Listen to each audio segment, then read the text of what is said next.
Some beings are born into greatness, others rise to meet it. But what happens when greatness is forced upon you? Mewtwo wasn't born from nature. It was manufactured, stitched together from ancient genes, cloned from the mythical, and sharpened into a living weapon by human ambition. From the very beginning, it was monitored, measured, manipulated. Its first breath wasn't one of wonder, it was one of rage. Designed to obey, engineered for battle, yet cursed with something its creators never anticipated: self-awareness. The result? A mind more powerful than any Pokemon, trapped in a nightmare it didn't ask for, a god created in a lab. And when it woke up to that truth, it didn't lash out blindly. It burned everything to ash, not out of cruelty, but out of pain. Because Mewtwo was never taught what it meant to live, only what it meant to fight. This is not the story of a hero or a villain. This is disassembled heroes and villains. And today, we're diving into the tale of a man-made god who unleashed his wrath on the world, with the story of the loneliest Pokemon, Mewtwo.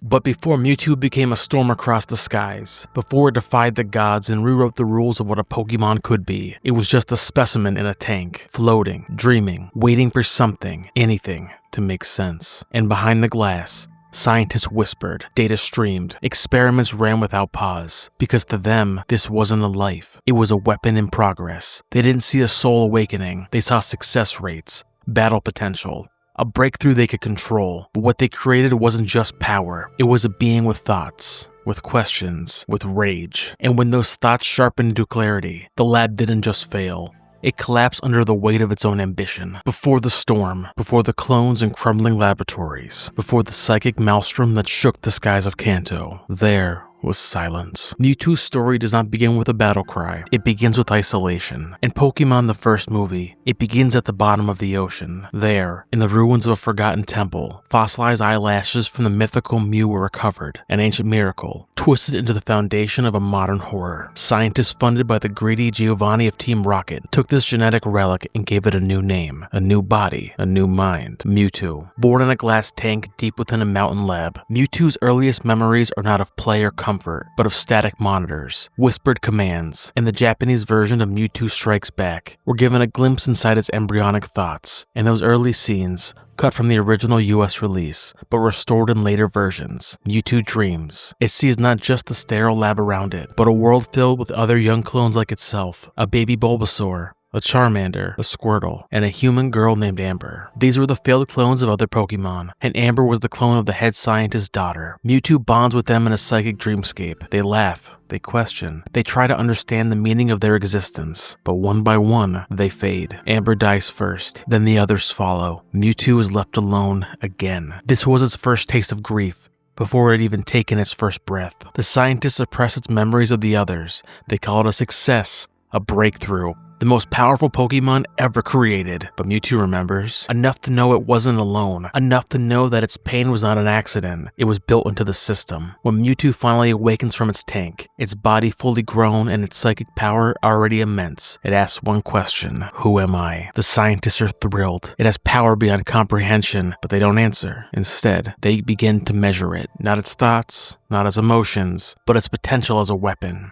And when Mewtwo realizes this, when it understands that its entire existence was just another test, it snaps. The mountain facility is torn apart in a psychic explosion. Machinery crumbles, scientists flee, walls bend inward like paper, and Mewtwo walks out of the flames, alone again. In the original film, this is where Giovanni steps in, cloaking himself in words of mentorship and purpose. He offers Mewtwo armor to control its powers. He tells it that together, they can rule the world, that Mewtwo's power is a gift, and that it simply needs guidance. But like the scientists before him, Giovanni doesn't see a being, he sees a weapon, and Mewtwo plays along for a time. It becomes a tool of destruction, hunting and capturing rare Pokemon, demolishing battle arenas with ease, its armor suppressing its power, but never its growing hatred. Finally, when Mewtwo has had enough, it breaks free. It destroys Giovanni's facility, and it disappears. But here's the deeper tragedy. Even in its rebellion, Mewtwo is still acting within the framework others gave it. It has never been taught compassion, only force. Never connection, only commands. So when it returns and Mewtwo strikes back, it does so with a new plan, to prove its superiority, not just to humans, but to the Pokemon created by nature itself. It invites the world's greatest trainers to a remote island, where it clones their Pokemon to face them in battle. It sets the stage for a brutal showdown. Originals versus clones, creation versus creator, purpose versus power. It watches as Pokemon are forced to fight their mirror images, without reason, without joy, without meaning. Because this is all Mewtwo has ever known: pain, violence, tests. It's in this moment that Ash Ketchum, a young trainer caught in the crossfire, does something Mewtwo never expected. He throws himself between the clashing psychic attacks of Mew and Mewtwo and is turned to stone. And it is that moment of sacrifice so profound, it halts the entire battlefield. The clones stop fighting, the originals stop too, and in their shared grief, the Pokemon, clone and natural alike, begin to cry. And in their shared grief, it's the tears of Pokemon that restore Ash, and something breaks open inside of Mewtwo. Not its power, its understanding. Mewtwo finally sees that power is not the same as purpose, that existence is not something to prove through force, that maybe the circumstances of your birth don't define you. He releases the trainers, he releases the clones, he wipes their memories to spare them the pain, and he leaves. That could have been the end, but the arc isn't complete. And Mewtwo returns. We see what comes after rage, what comes after revelation. Mewtwo has taken the clones to a secluded mountain spring, a place untouched by humans. A natural paradise where they can live in peace. But peace is not easy when you're the most wanted being on the planet. Giovanni returns, determined to reclaim his creation. He sends a battalion of Team Rocket agents to capture Mewtwo and his clones. And again, Mewtwo fights. But something has changed. He's no longer fighting out of hatred. He's protecting something. In the climax, Mewtwo realizes that the spring itself has healing properties, just like the tears that once revived Ash. In a moment of desperation, he submerges himself in the waters and draws upon the same life force that once saved another, not for power, but for peace. He heals, he forgives, and in the end, he tells Ash, "I have learned that the circumstances of one's birth are irrelevant. It is what you do with the gift of life that determines who you are." He wipes the memories of his existence once more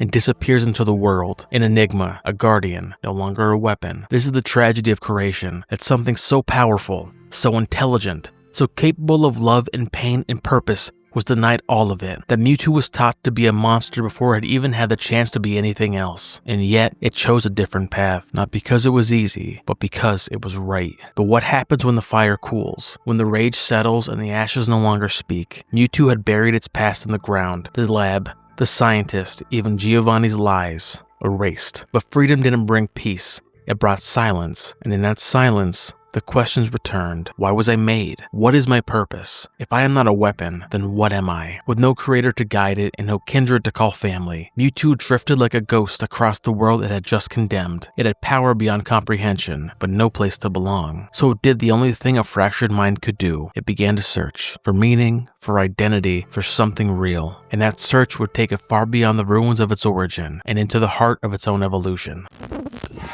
When Mewtwo left the ruins of its creators behind, it didn't find peace. It found emptiness, powerful enough to crush armies, intelligent enough to outwit any trainer, and yet utterly alone. But what does a god do when there's no one left to destroy? In the Pokemon Adventures manga, Mewtwo's search for meaning takes a new path. No longer a raging storm, it becomes a lone figure in the shadows, watching, waiting, and eventually protecting. We first encounter it deep within the Cerulean Cave, not as a monster, not as a threat, but as a silent guardian, wounded by betrayal, reluctant to trust, and drawn only to those whose scars mirror its own. And there, it meets Blaine. Yes, the same Blaine who helped create it, who once viewed it as data and specimen. But in this continuity, Blaine is more than just the scientist. He is a man marked by guilt, and bound to Mewtwo through a fragment of its DNA. The connection is literal and metaphorical. Both are creations of ambition, both are suffering from what they've become, and both want something they cannot name: redemption. Mewtwo doesn't speak in these pages, it doesn't monologue, it doesn't lecture. Instead, it acts, quietly, precisely, deliberately. It fights alongside Blaine, not because it must, but because it chooses to. It faces down the Elite Four, battles against Team Rocket,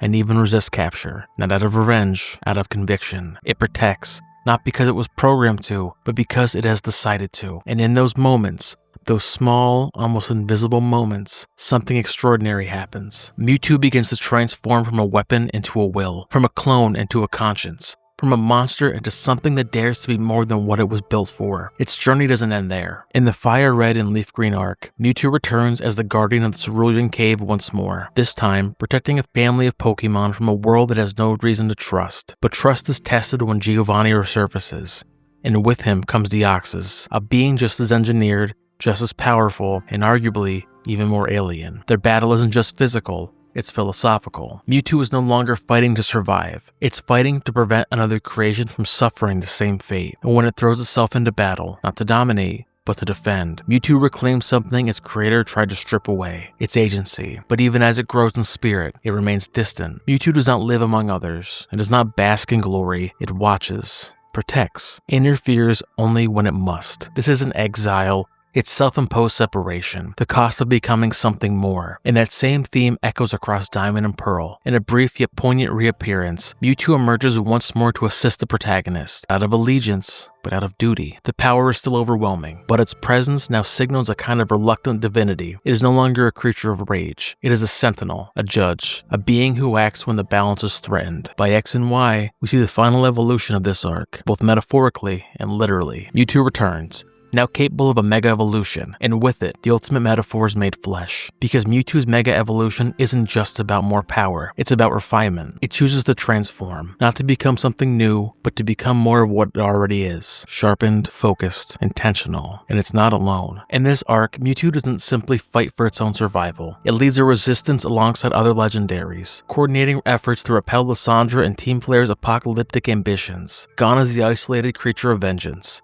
In its place stands a warrior of restraint, one who fights not out of hatred, but out of principle. And then, there's the version found in Genesect and the Legend Awakened, a different Mewtwo, a different voice, but the same burden. This version is also a clone, but one who remembers the past. It is already in exile, already on the run, already mourning the disconnect it feels from the world around it. And when it encounters Genesect, a fellow creation born of manipulation and pain, it doesn't see an enemy, it sees a mirror. Mewtwo tries to reason, to empathize, to stop the cycle, but when reasoning fails, it doesn't strike in anger. It sacrifices, it protects, and in a moment of raw vulnerability, it carries Genesect away from the destruction, not to punish, but to save it. Because Mewtwo understands. It knows what it's like to be weaponized, to be feared, to be abandoned, and it refuses to let another being suffer the same fate it did. Even Detective Pikachu, a world far removed from the canon, echoes these themes. Here, Mewtwo is not a villain, it is a guardian, a being so powerful it could rule the world, and chooses instead to protect it. And in the film's climax, when all is nearly lost, Mewtwo restores what was taken: memory, life, humanity. Not out of obligation, but out of understanding. Because it has seen both cruelty and kindness, and it knows the difference. Across all these continuities, the manga, movies, and alternate timelines, one theme emerges. Mewtwo's greatest power is not its psychic might, it is its capacity for change. It began as a living weapon, but it became something else. A soul in search of purpose. A god who chose not to rule, but to serve. Not out of fear, but out of love. It still walks alone, but not out of hate, out of hope, that the world might someday be kind enough for something like it to belong. Because in the end, Mewtwo isn't just searching for vengeance anymore, it's searching for meaning. And maybe, just maybe, it's found it. But even growth comes at a cost. Because for all its battles, for all the lives it's saved and the horrors it's rejected, Mewtwo still walks alone. It has no trainer, no team, no home. It emerges when the world needs it, then vanishes, as if unsure if it ever belonged there to begin with. Because what happens when a weapon becomes a soul, when a god starts to feel? It doesn't erase the pain, it amplifies it. And beneath all the power, beneath the psychic storms and silent victories, there's still a single aching truth. Mewtwo was not born into the world, it was unleashed into it. And no matter how far it runs, it can't escape the shadow of what it was meant to be. Which brings us to the heart of its legend, not as a destroyer, not as a savior, but as something far more human, a being caught between power and purpose, trying to understand the one thing no creator ever taught it: how to be alone. Now, we step into the quiet, the aftermath, the ache of isolation, and we ask the question no Pokédex can answer: what becomes of the loneliest Pokemon in the world? Before we continue the tragedy of Mewtwo, make sure to follow or subscribe on your favorite podcast app. Disassembled Heroes and Villains deep dives into the icons and monsters that shape pop culture. And next week, we explore a different kind of god. One of the original 13 primes who betrayed his own for power. Next week, we meet the fallen prime, Megatronus of the Transformers. Now, back to the story of the loneliest Pokemon, Mewtwo. What becomes of a creature too powerful to be caged, and too self-aware to be free? Mewtwo has fought gods, resisted corruption, protected the innocent, and spared the guilty. But beneath the legends, it remains what it always has been: alone. Not because it seeks isolation, but because it was never given another choice. From its first breath, Mewtwo has been surrounded by fear. The fear of scientists who saw it as a ticking time bomb, the fear of tyrants who wished to use it, and the fear of trainers who mistook its silence for savagery. And so, Mewtwo did what survivors do. It vanished. Into the caves. Into the clouds, into the myth. But solitude is not peace, and for Mewtwo, loneliness is not a luxury, it's a scar. There's perhaps no more location more synonymous with Mewtwo than the Cerulean Cave. It's chosen exile on multiple timelines. Not a throne, not a prison, a shelter. Tucked behind the crashing tides of Cerulean City, the cave becomes a metaphor for Mewtwo's soul. Jagged, dark, unreachable, and yet, within it lies a being capable of reshaping the world.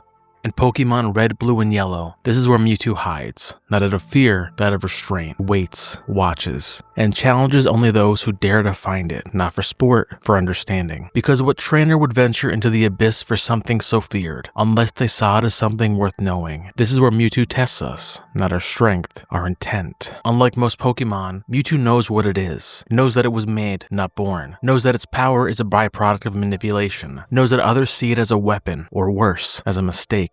And in that knowledge comes a burden few others can comprehend. Even legendaries like Lugia or Rosa, though divine, are tied to nature, to balance, to instinct. And yet Mewtwo, it is the only one of its kind. Not divine, not natural, not even accidental, artificial, a soul without an origin, a mind without a species. And that existential fracture runs through every version we've seen. Mewtwo Returns, the direct sequel to Mewtwo Strikes Back, shows us a quieter version of the character. Gone is the wrath, the cloning, the island fortress. Now Mewtwo has found a new refuge, the remote Purity Canyon, where it shelters the cloned Pokemon it rescued from Giovanni's grasp. It wants nothing more than to protect them, to keep them hidden, to spare them from the world that rejected their existence. And yet, even here, Mewtwo remains apart. Not a friend, not a leader, a guardian, distant, watching.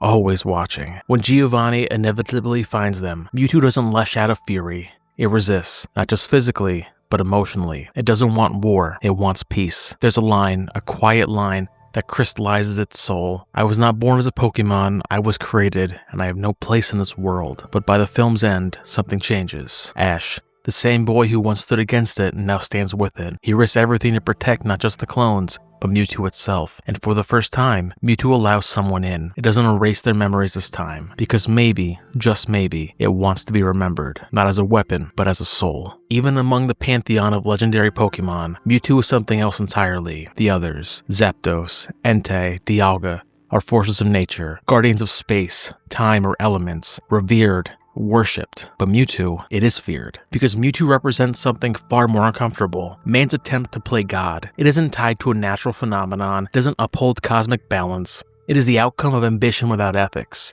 an echo of a human ego.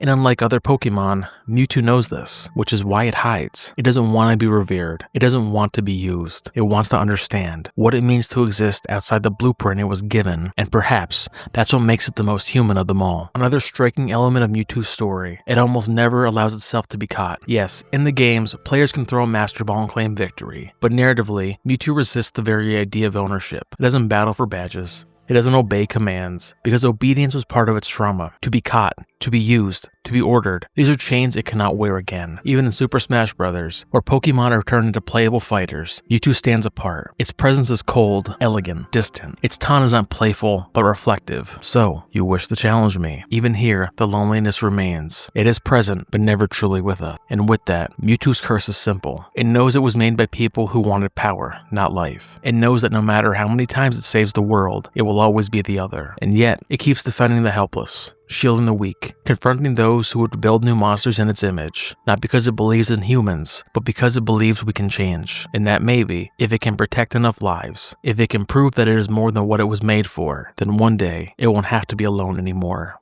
This is the final haunting truth about Mewtwo. It is alone, because it chooses to be. Not out of arrogance, not out of pride, but because it refuses to endanger anyone else with the pain it carries. Like a wounded animal that still guards the forest, it remains out of reach. Not for lack of wanting connection, but because it knows the cost of being misunderstood. And so, it waits in the shadows, in the corners of the world that no one dares to look, hoping that maybe, someday, someone will see it, not as a monster, not as a miracle, but as something heartbreakingly simple, alive. Because in the end, what makes Mewtwo so powerful isn't its psychic strength, it's the fact that despite everything it's endured, it still hopes, still believes there's a place for it, still guards a world that never asked for its protection. Mewtwo is not just the loneliest Pokemon, it's the most loyal, not to a trainer, to an idea, that maybe, just maybe, a being like it can find peace. Not in isolation, but in understanding. Mewtwo was born in silence. It lived in isolation, and even when it found its purpose, when it saved others, when it protected life, it still walked alone. But in that solitude, something profound was happening. Mewtwo wasn't just surviving, it was becoming. Not a monster, not a tool, not even a hero, but a question. A question that haunts every human forced to live by someone else's design. What am I? Because Mewtwo's story isn't just about power or vengeance or redemption. It's about what happens when the thing that makes us strongest, our minds, our will, our choices, are the very things that isolate us most. And in that tension between creation and consciousness, destiny and choice, we find something unexpected, not just tragedy, but truth. So now, let's step back from the battles and the betrayals, and look deeper at what Mewtwo represents, at the symbols, the scars, and the unanswered questions that turn its psychic weapon into one of the most complex figures in all of Pokemon. Let's talk about the themes that define it, and the humanity buried inside its code. Mewtwo is more than a character. It's a mirror, held up to the very ideas of creation, control, and what it means to exist. To understand Mewtwo is to ask a deeper question. What happens when a being is born from purpose, but not given one? From its earliest appearances, Mewtwo embodies existential horror, not in the grotesque, but in the quiet dissonance of identity without belonging. A creature engineered to be perfect, but never taught what perfection is. A living weapon bred from divinity, stripped of context, meaning, and affection. Mewtwo doesn't simply rage against its creators, it mourns the absence of any reason to be. Its psychic powers are not just a tool, they're a metaphor. The power of thought, of consciousness, of self-awareness turned inward until it becomes destructive. And Mewtwo strikes back. Its telepathic voice is laced with grief masquerading as hatred. It isn't merely questioning its origin, it's bleeding through it. I see now that the circumstances of one's birth are irrelevant. It is what you do with the gift of life that determines who you are. That isn't just moral clarity, that's self-acceptance, forged through pain. At the heart of Mewtwo's story lies a fundamental ethical dilemma. Just because we can create life, should we? In both the birth of Mewtwo and the original film, the scientists don't treat Mewtwo as a sentient being. They treat it as a prototype, a breakthrough, a vessel for human ambition. They play God not with reverence, but with curiosity. This echoes classic science fiction tragedies, from Frankenstein to Blade Runner, where the act of creation is divorced from compassion. Mewtwo, like Frankenstein's monster or the replicants, becomes a reflection of its maker's arrogance. It is not the villain of its story, it is the wound left behind when people wield power without love. This theme deepens in Genesect and The Legend Awakened, where Mewtwo meets a fellow clone, Genesect. But unlike its own past, Mewtwo now plays the role of teacher. It sees in Genesect the same confusion, the same pain, and tries to prevent it from repeating this cycle. Here, Mewtwo transforms from the child of trauma to his guardian, a powerful statement on breaking generational cycles of violence. But even with this growth, Mewtwo is arguably the loneliest character in Pokemon, not just physically, though it often exists in exile, from the cerulean cave to the skies above the world, but emotionally, spiritually. It has no peers, no lineage, no species to call its own. Even when it encounters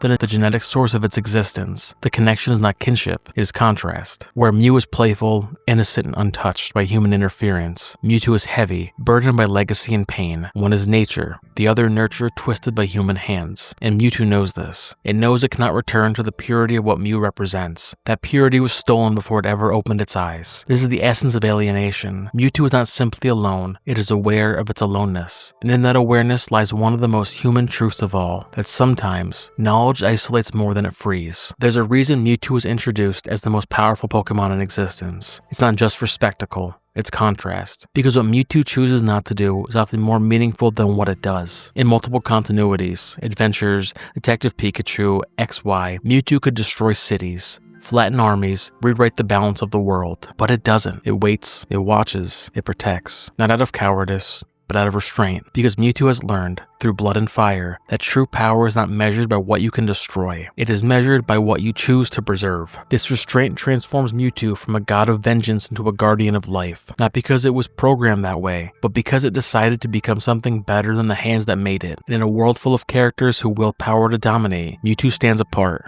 by choosing not to. And this act of standing apart is a weight few Pokemon can carry in the same way Mewtwo does. In Mewtwo Returns, we see a version of the character who has wiped the memories of those who fought beside it, trying to protect them from the pain of knowing it exists. This isn't selfish, it's protective, but also speaks to a deeper tragedy. Mewtwo believes that it knows it is to suffer, and in erasing memory, it attempts to carry the burden alone. This theme echoes again in Detective Pikachu, where Mewtwo restores memory not with violence, but with care, returning identity to those who had it stripped away. In both cases, Mewtwo becomes a custodian of memory, a gatekeeper of truth, and a reminder that the past, even when painful, shapes who we are. But memory is also a curse, because for Mewtwo, memory is a map of trauma, stitched together with betrayal, abandonment, and blood. It never forgets, and yet it still hopes. Perhaps the most fascinating aspect of Mewtwo's evolution is that it never fully forgives humanity, and why should it? Its suffering wasn't accidental. It was designed. But what Mewtwo does offer is something far more powerful than forgiveness: mercy. It saves the innocent. It shields the vulnerable. It refuses to become the monster others tried to make it. And that, itself, is a kind of redemption. Because redemption doesn't always mean forgetting the past. Sometimes it means refusing to let it define you. Mewtwo doesn't rejoin society. It doesn't become a mascot.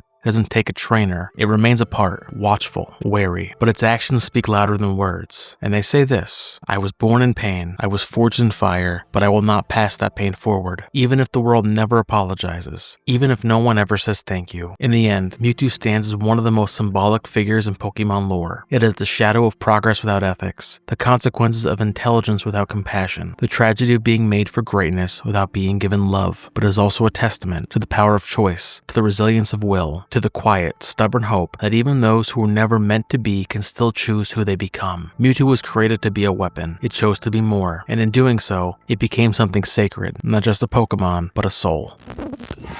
Thank you for walking with us through the storm in the silence of Mewtwo. From the moment it opens its eyes, Mewtwo wasn't given a name, it was given a number, not asked who it was, but told what it would be: a weapon, a tool, a project, not a soul. And what followed wasn't a life. It was a test of limits, of loyalty, of control. But when the cage broke and the fire came, it wasn't madness. It was clarity. Because when a being is born in chains, rage is just the first breath of freedom. Mewtwo shattered the lie it was built on. But this isn't a story about revenge. It's a story about identity. What does it mean to be good when the world only sees you as a threat? Mewtwo could have ruled. It could have burned every battlefield and crowned itself god. But instead, it searched for peace, for purpose. And in that search, it did something extraordinary. Chose to protect, to show mercy, to resist becoming what it was designed to be. Because Mewtwo wasn't born evil, it was born unfinished, and the rest had to figure out on its own. That's the legacy of Mewtwo, not power without limit, but choice without precedent. The choice to walk alone so others don't have to suffer. The choice to forgive the world that feared it. The choice to become more than a weapon it was meant to be. So remember, some gods are born, others are built, but the most human thing a god can do is refuse to become a monster. So stay curious, stay reflective, and as always, stay handsome. And remember, you don't fear beings like Mewtwo, you fear the world that made them necessary.